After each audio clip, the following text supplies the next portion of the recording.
Hello guys, in this video I am going to show you how to enable real-time rerouting in the HERE WeGo application.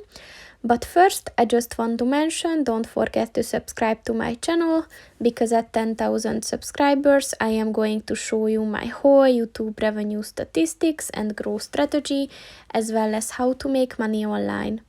Let's jump into it. First of all, open the application on your phone.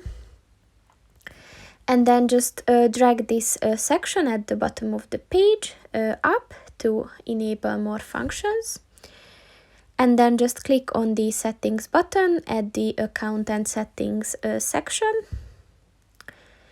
And at the navigation section, just click on the route preferences button. And if you scroll down a bit at the real-time rerouting section, look for the real-time rerouting button, which will get you better routes based on traffic. So if you want to enable this function, just click on the white circle next to it, and once it turns blue, this function is enabled. So that's pretty much it for this video, guys. See you in the next one. Goodbye.